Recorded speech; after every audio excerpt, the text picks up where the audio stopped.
பாசிப்பருப்பு பணியாரத்துக்கு நம்ம அரிசி ஊற வச்சோம் இல்லையா, பாருங்கள் அரிசி வந்து நம்மளுக்கு நல்லா ஊறிடுச்சு. அதிலே உளுந்தும் கலந்து நம்ம போட்டிருக்கோம். இப்போ அதை அள்ளி நம்ம மிக்ஸி ஜாரில் போட்டுக்கிறோம்.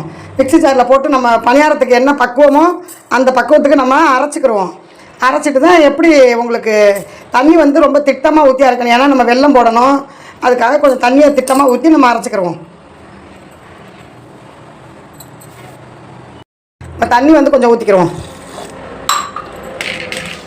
பணியாரம் வந்து நல்லா வாசமாக இருக்கும். இப்போ நம்ம அரைப்போம்.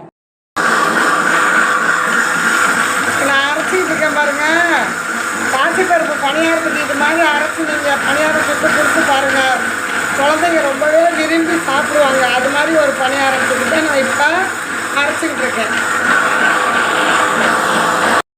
இப்போ எப்படி அரைப்பட்டிருக்குன்னு பார்ப்போம். நல்லா இந்த பக்குவத்துக்கு, ஏன்னா நம்ம பருப்பு வறுத்து போடுறது சேர்ந்து கொஞ்சம் நேரம் நம்ம மிக்சியில் அரைச்சிட்டு ஊற வைப்போம் இல்லையா, அதனால் வந்து இந்த பக்குவத்துக்கு நம்ம அரைச்சிக்கிட்டா போகிறோம். இப்போ வேறு ஒரு பாத்திரத்துக்கு நம்ம மாற்றிக்கிறோம்.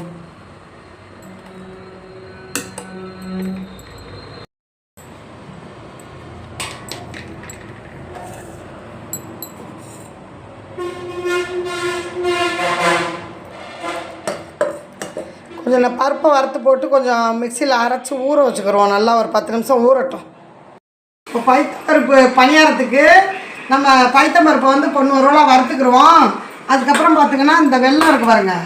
வெல்லம் வச்சுருக்கேன், நெய் வச்சுருக்கேன், ஏலக்காய் வச்சுருக்கேன். இந்த வெல்லத்தை தட்டி நம்ம பாவாக எடுத்துக்கிறோம். இப்போ வாங்க பொன்னுருவா வறுத்துக்கிறோம். பருப்பை வறுத்துக்கிற வேண்டியது.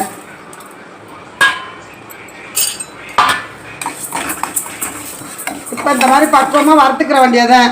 நல்லா ஆற விட்டு மிக்சியில் போட்டு அடிச்சுக்கலாம். ஏலக்காய் போட்டு மிக்சியில் அடிச்சுக்கலாம். வெள்ளத்தை அப்படி நல்லா நுணுக்கிக்கிறேன். நுணுக்குனா சீக்கிரம் கரைஞ்சிரும். போதும். இப்போ வெள்ளத்தை வந்து வச்சுருந்தோம் இல்லையா, அதை நல்லா சின்னதாக நசுக்கி எடுத்துக்கிட்டோம். இப்போ சொட்டு தண்ணி தான் விட்டுருக்கேன் பாருங்கள். வெள்ளமே கரைஞ்சி வந்துடும். வெள்ளம் கரையும் தொட்டிக்கும் நம்மளுக்கு இருந்தால் போதும். இது பாவா காய்ச்சணுங்கிற அவசியம் இல்லை, வெள்ளம் கரைஞ்சாலே போதும்.